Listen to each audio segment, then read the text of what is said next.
we've just finished filming the main show, and now it's time to answer your questions. Let's see what you got. So look, mate. A lot of questions. A lot of questions. No, thank you very much, guys. We'll try and answer as many as we can. Okay, first question, which is actually from this week's social media star on the main show. Yes, be sure to check that if you haven't already, guys. We cover a lot of the hot topics, so a lot of content there. Is it a reasonable strategic approach to build a large portion of our transfers around targeting teams like West Brom and Fulham? Yeah, so this was a popular move last year with the likes of Norwich, and I remember doing that. I think it's definitely a viable option, but we're on such a small sample size right now that we don't know whether Fulham or West Brom are miraculously going to shore up their defences. I think it's a good strategic approach, especially in the short term, but I wouldn't be basing my whole transfer plan over just targeting those two teams. I would just be focusing on the top players and their form, really, as opposed to just two teams. Yeah, I agree. Let's have a look what else we got. Right, so next question is from Rajvir, and he's asked, should we consider Laka? Yeah, obviously off the back of a goal against Liverpool. Yeah, we thought a lovely player, but I don't think I'd consider him for FPL. Now, the reason that is, I just think there's so many better, cheaper strikers. You look at like Calvert-Lewin, Jimenez, Ings. I think I'd prefer them. I think they're more reliable. So, nice player, but there's better ones for me. Yeah, exactly the same thoughts there for sure. What's up next, mate? What we got? So, A. Khan asks, will Sheffield United be able to replicate their resilient defence from last season, or is it time to sell their defending assets like Ramsdale?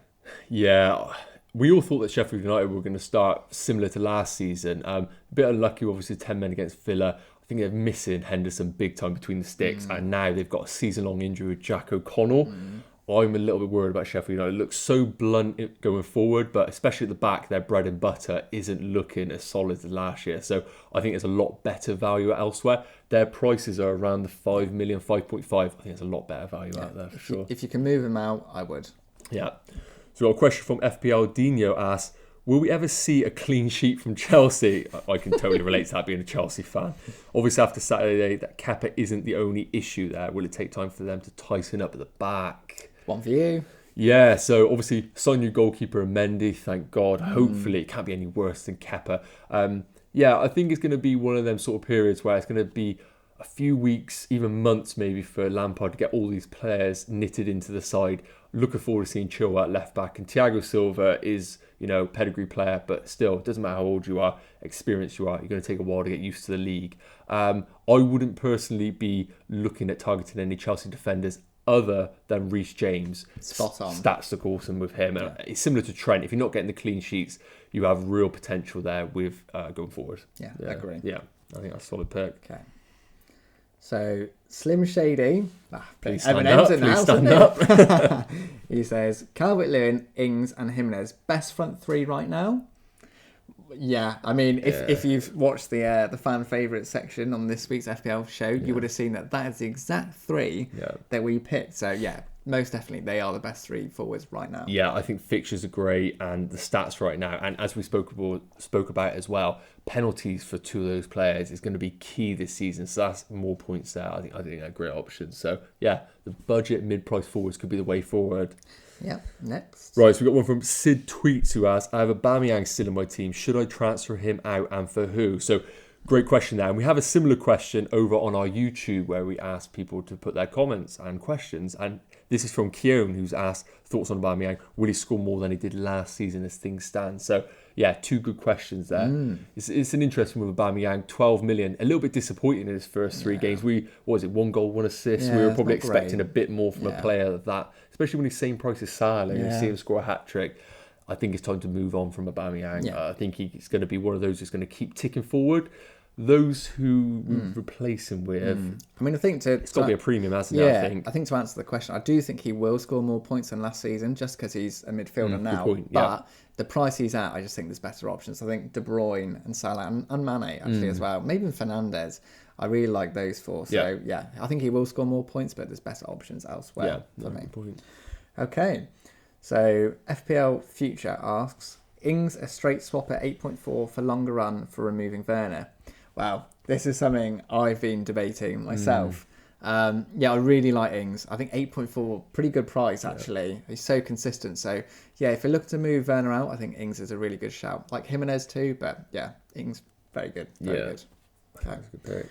So next up, what have we got, mate? Yeah, we got one from Harry here who says, obvious topic, but top 3 options to replace Son. Yeah, so we have covered this again in our main show where we talk about it as one of our hot topics. But I think for this one, we'll say, if you have money in the bank, I think the likes of De Bruyne is a safe option if you do have serious money in the bank. A direct replacement. We had a few discussions, didn't we, about this? Yeah, like Rodriguez. Yes. If you like a cheaper option, maybe Podence or Harvey Barnes. Yeah, and I put out there as a possible punt is Mahrez. So the logic behind that was a placeholder for Pulisic in the future. I think Mahrez, with Jesus and Aguero being out, could have a real high FPL ceiling. So, hold me to that one in a few weeks. If that does well, I'll play that one back. Definitely. Okay, so we've covered Son. Yeah. So Son a again. lot of Son questions. Yeah. Oh Hot god, topic. you poor guys. Okay, here's one from Akram. He says, "Is Emiliano Martinez our new Pope?" Wow, I like that question. Yeah. Thing. I like him. I do really like him as a keeper. Top goalie. He does so well for Arsenal. Oh, I felt sorry for him fantastic. actually. Done so well, but yeah. Yeah, I don't think he'll be as good as Pope, but Aston Villa showed that they're better defensively this year, and he's a good keeper. So yeah, he's arguably the best 4.5 million goalkeeper this year. Quite like Ryan as well. If I was wildcarding, I think Martinez would be on my side. I think the underlying stats for Villa they've been spoken about are really solid. Fixtures aren't incredible, but I think they've got a good foundation there. Mings, Concern, Martinez at the back. Definitely. Okay. Right, so we have a question here from Shrey who asks, now that Richarlison is on penalties, is he a better shout than Calvert-Lewin? Yeah, it's a whole penalty discussion. Again, it's really hot in the FPL community right now about whether we pick players based on if they have penalties or not. And this is a good comparison. Richarlison being slightly more expensive, posting good underlying stats, but isn't having the same output in FPL points as Calvert-Lewin. Yeah, I mean, mate, you're the Everton man. Yeah, you can take this. Truth be told, I think they're both great options. That's what I would say. I don't think you can go wrong with either of them. Calvert-Lewin, I really like the price he's at. He's at the top of that diamond. He's going to get chances. He's going to score goals. He's great. Richarlison, I think, is a more explosive pick. I think you'll see him get more braces and on penalties. He shoots a lot. So he's a great option. So if I was picking between the two, very difficult. I think if I didn't have one, I'd be tempted to go for Richarlison just to be different. But I've got Calvert-Lewin personally, just for the price. I think he's good as well. Yeah, so I like it. Both good. So we've got a question over from YouTube, and that is from Professional Overthinker. Yeah, I can definitely all of them, mate. relate to that. Yeah, 100%. Right, so we got Trent plus Souček or Robertson plus Click, whatever it is. He's on his wild. I have my wild card on, and I'm trying to make a penalties-based team, so I'm considering Click. Very hard because I actually love Robertson. He's doing so well. Yeah, he's fantastic, isn't he? He's getting in the box more. He's on corners on the left. I wouldn't say he will match Trent, but he will not be far off. So I think he's a really great option. Click obviously has got the penalties. Leeds will probably get a few penalties. So it's very hard to go without Trent. Some part of me likes the Robertson and Click one. I'm going to throw my 2 cents. I think Trent and Souček. And I think because we haven't spoke about Souček much, the recent game against West Ham, that guy bombs in every time. We spoke about him being almost like the Fellaini character in the side.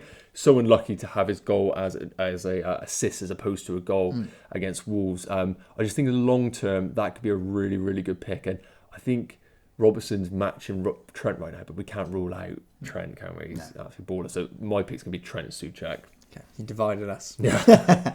Okay, talking of dividing us, Francois, I think it is, asked Mahrez or Foden. Now, I'm going to say Foden. Who are you saying? Yeah, I'm going to say Mahrez. And that's only because of the FPL ceiling on that guy is unbelievable. When you hit a ball like him, it's hard to ignore, but the value at Foden is... The value is in Foden. Yeah, so he's going to play more this year. Yeah, I like Foden, definitely, but I just think for Mahrez, in that strategy of being a placeholder, I really do like it. Okay. Right, what we got here? Let's have a look. Keep going down. What we got next? Oh, there's a lot of similar... I think the thing about it is Son's, Ings is... Okay, I've got one for you. Voice. Yeah. Okay. MK asks, should I get rid of Marshall or Werner or both? Wow. Yeah, this is the man to ask. Guy who's got both players. So I've got Son as my pressing issue right now, but I'm looking at both of these possibly going. Really tough. So with Martial, what I do like about him is that he is playing against a Spurs side that have got 4 games in a week. So Mourinho's going to have to put out a decent side on all of these because there is actually something to play for in each game. And Man U do play well in these top 6 games. They have a really good record. we spoke about Werner, didn't we, a little bit? And I feel like we're almost waiting for that moment where the team is assembled, gets Captain America on the left to provide him the assist. I would be tempted to sell Werner, but that is a controversial one just because I think Martial will come good.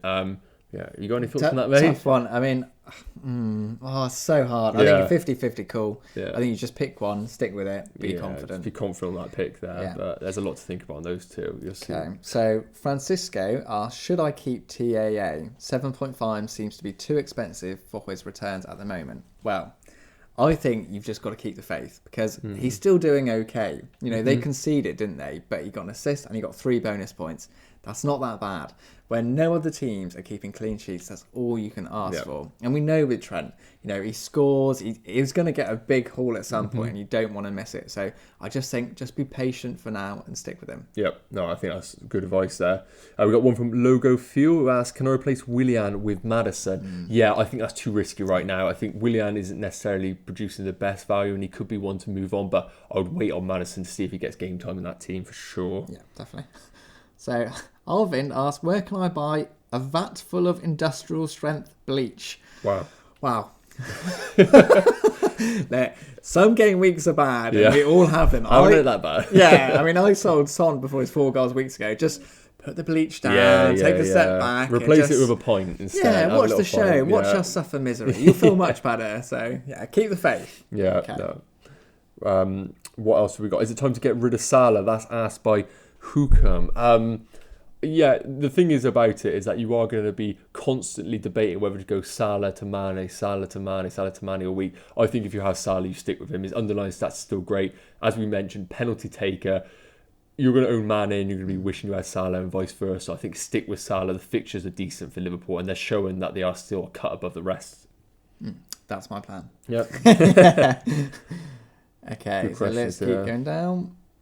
Is there any more for YouTube? Yes, we got one more on YouTube. Again, thanks for the questions over there, guys. So we've got one from John who says, thoughts on Vardy? I know he scored a hat-trick, but 2 of those goals were penalties. Is he worth the money? What are you thinking? I can see the problem there. Vardy is currently the highest scoring forward, I'm thinking. And again, when you're relating to penalties, it's one of them discussions where it's like, can the penalties continue going? And this season they can. They just do, don't they? But I can see the problem with Vardy. His underlying stats aren't good. His his stats in outfield play isn't the best. I think hold him for now. I think hold for now. Good fixtures coming up. But I think if you have him, obviously keep him, and he's a good option. But I think the thing you said is right. It's the price. 10 million is a little bit too much for him when you've got options who are cheaper, doing maybe not as well, but very well. So I think if you haven't got him, don't worry. Hopefully it will level out a bit. But if you have got him, well done. Stay with him for a bit longer for sure.